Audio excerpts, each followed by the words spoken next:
Hello everyone, teaching संस्था में एक बार फिर से आप सभी का स्वागत है। और ये प्रैक्टिस सेट नंबर सीटीपी का हमारा छठा रहने वाला है। इसके पहले मैंने 5 प्रैक्टिस सेट करवा दिए थे सीटीपी के। अपने घर नहीं देखिए तो जाकर देख लीजिएगा, ठीक है। स्टार्ट करते हैं आज की क्लास की। और पहला क्वेश्चन है हमारा, निम्नलिखित वक्तव्यों में कौन सा विकास के विषय में सही नहीं है। तो विकास के विषय में पूछा है, सही नहीं है, इसमें से कौन सही नहीं है। तो विकास बहुआयामी या बहुमुखी होता है, ये बात सही है इनकी। सांस्कृतिक परिवर्तन से विकास प्रभावित नहीं है, ये बात गलत है, क्योंकि सांस्कृतिक सामाजिक ये सभी विकास पे इफ़ेक्ट करते हैं, ठीक है ना, प्रभाव डालते हैं। तो ये यहाँ पे नेगेटिव बोल रहा है और यही है, ये आपका सही हो जाएगा। अगला प्रश्न है, बच्चों में संज्ञानात्मक विकास किसका परिणाम है। तो केवल आनुवंशिकता का नहीं होता है, न केवल वातावरण का होता है, तो दोनों होता है। आनुवंशिकता और वातावरण की पारस्परिक क्रिया होती है, इन दोनों को मिलाने के बाद ही बच्चों में संज्ञानात्मक विकास होता है, ठीक है। अगला प्रश्न है, अच्छा यहाँ पे ऑप्शन आपको और जो है आंसर दिखता होगा, उससे कोई लेना देना नहीं है। कुल मिला के आपको क्वेश्चन को समझना है और उसका आंसर समझ में आना चाहिए बस। विकास का वह चरण जब कोई जीव सबसे तेज़ी से किसी विशेष कौशल या विशेषता को प्राप्त करता है तो उसे क्या कहते हैं, ठीक है ना। तो वो सेंसिटिव पीरियड होता है, जो संवेदनशील अवधि काल होता है। उसमें क्या होता है, कोई भी जीव होता है, चाहे इंसान का ही बच्चा क्यों ना हो, वो उस टाइम पे ना जितना जल्दी सीख जाता है उतना जल्दी और किसी स्टेज में नहीं सीखता है, ठीक है ना। तो ये बहुत जल्दी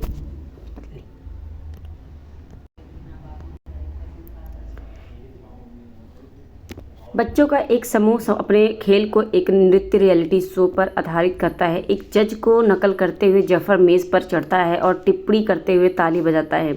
इस उदाहरण में समाजीकरण की कौन सी संस्था निर्देशित करती है। तो इसमें रियलिटी शो की बात हो रही है, और रियलिटी शो तो ये मीडिया से बच्चा सीख रहा है, ठीक है ना, मीडिया की नकल कर रहा है। अगला प्रश्न है, जीन पियाजे के संज्ञानात्मक विकास के सिद्धांत का अनुसरण करते हुए विद्यार्थियों को विकास की किस अवस्था पर वो संप्रत्यय प्रस्तुत करने चाहिए जिनमें परिकल्पना आधारित निगमनात्मक तर्क की जरूरत पड़ती है।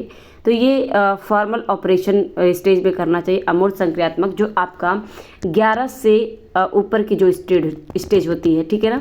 इसमें बच्चों को संप्रत्यय प्रस्तुत करने चाहिए जिनमें वो परिकल्पना आधारित अपने निगमनात्मक तर्क की जो है प्रयोग कर सकें, ठीक है। अगला प्रश्न है, सामूहिक एकालाप की अवधारणा किसके द्वारा दी गई है। तो सामूहिक एकालाप की जो अवधारणा है या कलेक्टिव मोनोलॉगी की जो अवधारणा है, ये जीन पियाजे के द्वारा दी गई है, ठीक है।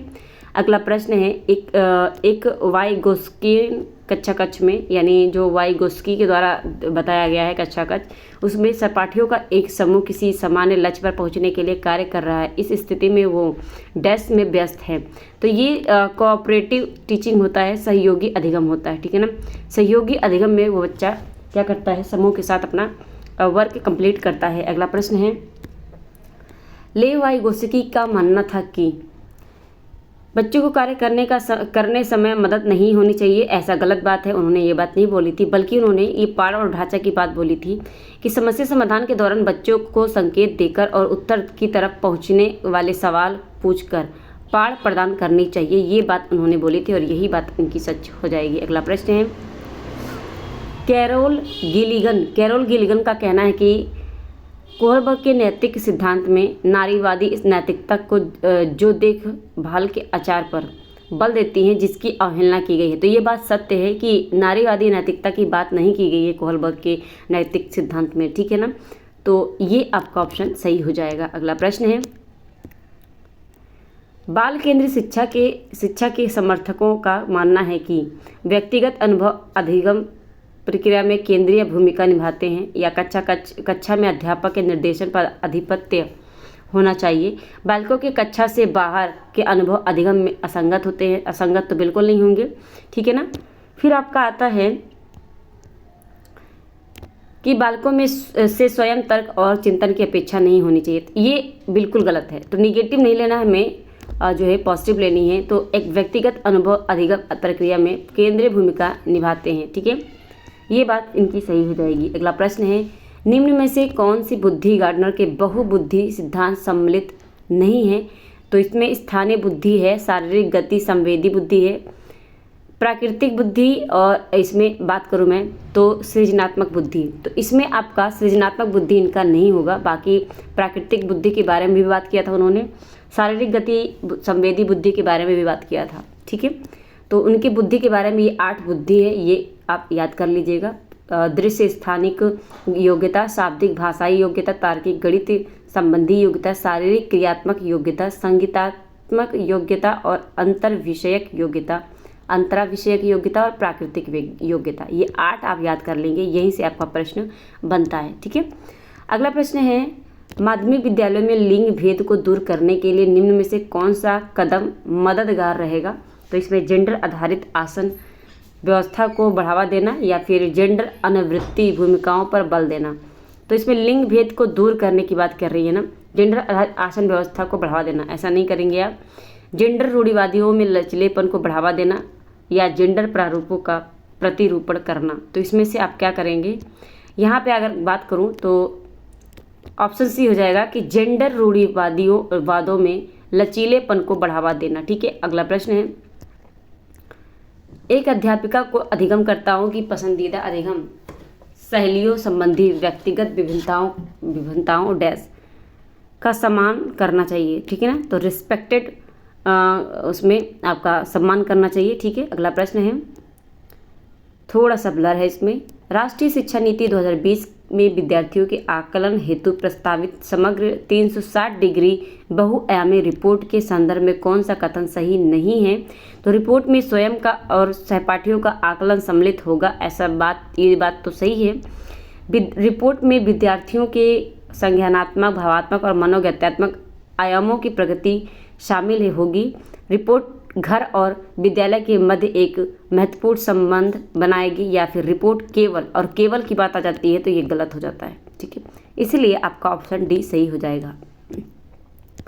अगला प्रश्न है विद्यार्थियों में समालोचनात्मक सोच का मूल्यांकन करने का प्रभावी तरीका क्या है। समालोचना, ठीक है, तो यहाँ पे बच्चों को प्रश्न पूछने के लिए प्रोत्साहित करना चाहिए और उनको जवाबों का विश्लेषण करना चाहिए। ठीक है, विद्यार्थियों द्वारा पुनरावृत्ति की परिशुद्धता और प्रत्यय स्मरण का आकलन करना चाहिए। नो, आप क्या करेंगे, बच्चे को इनक्रेज करेंगे। ठीक है ना, बच्चे को क्या करेंगे, इनक्रेज करेंगे। अगला प्रश्न है आपका दिव्यांग विद्यार्थियों के समावेशन के लिए क्या ज़रूरी है। तो उनके लिए गैर भेदभाव, नॉन डिस्क्रिमिनेशन होना चाहिए, उनके साथ भेदभाव नहीं होना चाहिए। अगला प्रश्न है आपका पठन में कठिनाई जैसे अक्षरों का दर्पण, छवि, भ्रम और उत्क्रमण निम्न में से किसके अभिलक्षण होते हैं। तो इसमें आपका वाचन होता है, जिसमें बच्चा पढ़ने में कठिनाई अगर पाता है तो वो डिसलेक्सिया होता है। लिखने की कठिनाई होती है तो वो आपका डिस्ग्राफिया हो जाता है। लेकिन अगर आपका मैथमेटिक्स से संबंधित अगर आपको कोई प्रॉब्लम होती है तो वो आपका डिसकैलकुलिया से संबंधित होता है। ठीक है, अगला प्रश्न है गतिशील दिव्यांगता निम्नलिखित में से किस क्षेत्र में चुनौती पैदा करती है। तो गतिशील जो दिव्यांगता होती है, समस्या समाधान कौशल सीखना और उनका प्रयोग करना, इसमें गलत, ये नहीं होगा। मौखिक संप्रेषण समझना या फिर वस्तु के स्थानांतरण संबंधी विशिष्ट क्रियाकलापों का कार्यान्वयन करना, या आपकी मैं बात करूं यहाँ पे, या मैं बात करूं एक मिनट, तो यहाँ पे एकाग्रता आधारित खेलों में भाग लेना। तो ये आपका हो जाएगा सी ऑप्शन, वस्तुओं के स्थानांतरण संबंधित विशिष्ट क्रियाकलापों का कार्यान्वयन करना। ठीक है ना, यहाँ पे आपका ये चुनौती पैदा कर सकती है। ठीक है, तो ये ऑप्शन सही हो जाएगा। ठीक है, अगला प्रश्न है वो विद्यार्थी जिन्हें लेखन वैकल्य होता है, जिन लिखने में प्रॉब्लम होती है, जिन उनकी ज़रूरतों की पूर्ति हेतु एक अध्यापिका को क्या करना चाहिए। किसी दत्त कार्य को पूरा करने के आवश्यक लेखन की मात्रा बढ़ा देनी चाहिए, या लेखन की अनियमितताओं के लिए विद्यार्थियों की आलोचना करनी चाहिए। हमें आलोचना तो बिल्कुल नहीं करनी है।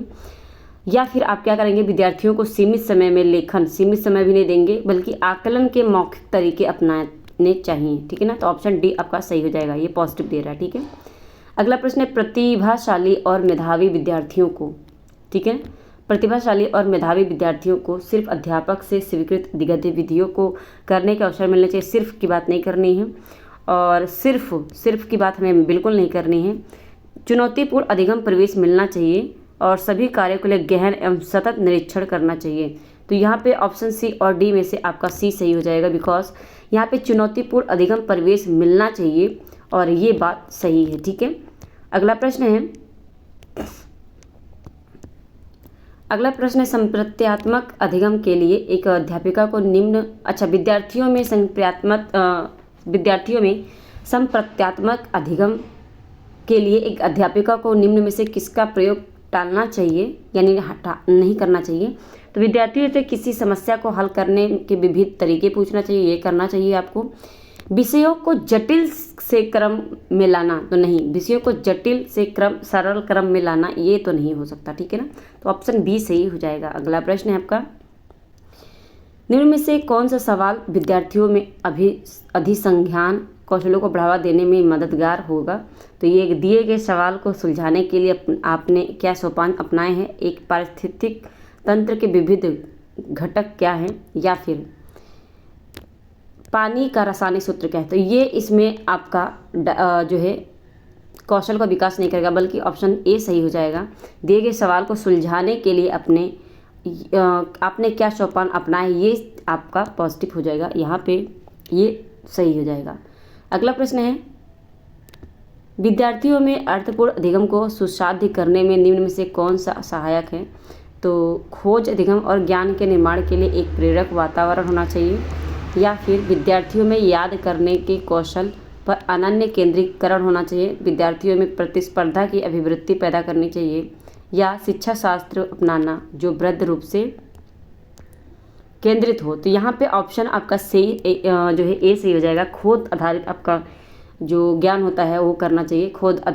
खोज, अधिगम और ज्ञान के निर्माण के लिए एक प्रेरक वातावरण होना चाहिए। ठीक है ना, अगला प्रश्न है, एक प्रभावी अध्यापक अभिव्यक्तित्व, अनुदेशन और मानवीकृत आकलन पर बल देता है। तो यहाँ पे आपको स्टैंडर्डाइज तो बिल्कुल नहीं करना है, अपने विद्यार्थियों की भावात्मक आवश्यकताओं का ध्यान रखता है, गलत उत्तरों के लिए विद्यार्थी को दंड करेंगे नहीं। और आपका डी है, ज्ञान को जो कहते हो तो जो कहते हो तो नहीं करना है, आपका बी सही हो जाएगा। ठीक है ना, आप उनकी भावनात्मक जो है उनकी आवश्यकताओं को ध्यान में रखेंगे। अगला प्रश्न है, माध्यमिक विद्यालय में विद्यार्थियों को पढ़ाने के लिए वांछनीय तरीका क्या होता है। तो विद्यार्थियों को समस्या समाधान के लिए बहुविध तरीकों को खोजने के लिए प्रोत्साहित करना, ये बात सही हो जाएगा। ठीक है, ये बात इनकी सही हो जाएगी। किसी भी समस्या के समाधान के लिए किसी एक विधि तो बिल्कुल नहीं करनी है हमें। किसी भी समस्या के समाधान के लिए चरण दर चरण निर्देश देना चाहिए, या फिर सामूहिक कार्य और सहपाठियों के सहयोग को हतोत्साहित। तो यहाँ पे ऑप्शन जो मैंने आपको ए बताया यही आपका सही हो जाएगा। ठीक है ना, ऑप्शन ए सही हो जाएगा। अगला प्रश्न है, उन्मुखी लक्ष्य विद्यार्थियों को लंबे समय तक आंतरिक प्रेरणा देगी। तो ये आपका अधिगम जो होता है, अधिगम उन्मुखी, ये आपका सही हो जाएगा। अगला प्रश्न है, भ्रांतियाँ विद्यार्थियों में पैदा होना असामान्य तो नहीं होता है, अधिगम प्रक्रिया का प्राकृतिक अंग होता है। तो भ्रांतियाँ तो होती ही हैं। ठीक है ना, कोई भी इंसान हो, भ्रांतियाँ होती हैं और ये हमारे सीखने का एक पार्ट होता है। अगला प्रश्न है, कथन और कारण से है, और इसमें आपका है पहला कथन है आपका, विद्यार्थियों को अपने आसपास होने वाली विभिन्न घटनाओं के कारणों का अंदाज़ा लगाने के लिए बढ़ावा देना चाहिए। ठीक है, ये बात तो ठीक है, क्योंकि बच्चे अपने आसपास देखी हर घटना का कारण खोजना चाहते हैं और उनकी कारक व्याख्या उन्हें लघु सिद्धांतों के निर्माण की ओर ले जाती है। तो ऑप्शन आपका यहाँ पे ए सही है और बी भी सही है। ऑप्शन ए बी दोनों सही हैं और आर जो है ए की व्याख्या भी कर रहा है। अगला प्रश्न है, कथन फिर से है और इसमें कारण भी है, अध्यापिका को नए संप्रत्ययों को बच्चों के पूर्व अनुभव से जोड़ने का प्रयत्न करना चाहिए। ये बात सत्य है, क्योंकि अधिगम एक निरंतर प्रक्रिया है जो विद्यालय के बाहर भी होती है। तो ये बात सही है, और यहाँ पे मैं बात करूँ तो ए और आर दोनों ही सही हैं और व्याख्या भी कर रहा है। ठीक है ना, अगला प्रश्न है, लास्ट प्रश्न है आज के सेशन का, किसी दिए गए विषय पर ज्ञान और संबंधों को व्यवस्थित और प्रस्तुत करने का चित्रात्मक उपकरण क्या कहलाता है। तो ये कॉन्सेप्ट मैप यानी आपका संप्रत्य चित्रण कहलाता है। कैसी लगी क्लास कमेंट करके ज़रूर बताइएगा, और चैनल को अभी तक आपने सब्सक्राइब नहीं किया है तो चैनल को सब्सक्राइब कर लीजिएगा और अपने साथियों को शेयर कर दीजिएगा ज़्यादा से ज़्यादा। जहाँ पर भी आप जिस भी सोशल मीडिया पे आप हर जगह शेयर करके इस चैनल को पहुँचाइए, दूर दूर तक सबके पास जाना चाहिए। और इसके पहले जितने भी मैंने क्लासेस करवाई हैं आपने नहीं देखी है तो प्लेलिस्ट मैंने बना दी हैं और उस प्लेलिस्ट में सारे जो है आपकी क्लास ऐड है, आप जाकर एक साथ देख सकते हैं। ठीक है, मिलते हैं हम अपने नेक्स्ट क्लास में। आज के लिए इतना ही, धन्यवाद। अच्छा, एक चीज़ और मैं बता दूं, ये PDF आपको टेलीग्राम पे मिल जाएगी, टेलीग्राम पे मैं डाल दूंगी। आप टीचिंग संस्था सर्च करेंगे टेलीग्राम पे, सेम लोगो मिल जाएगा, आप फॉलो कर लीजिएगा और वहाँ पे जाके ये PDF आप ले लीजिएगा। ठीक है, चलिए, धन्यवाद।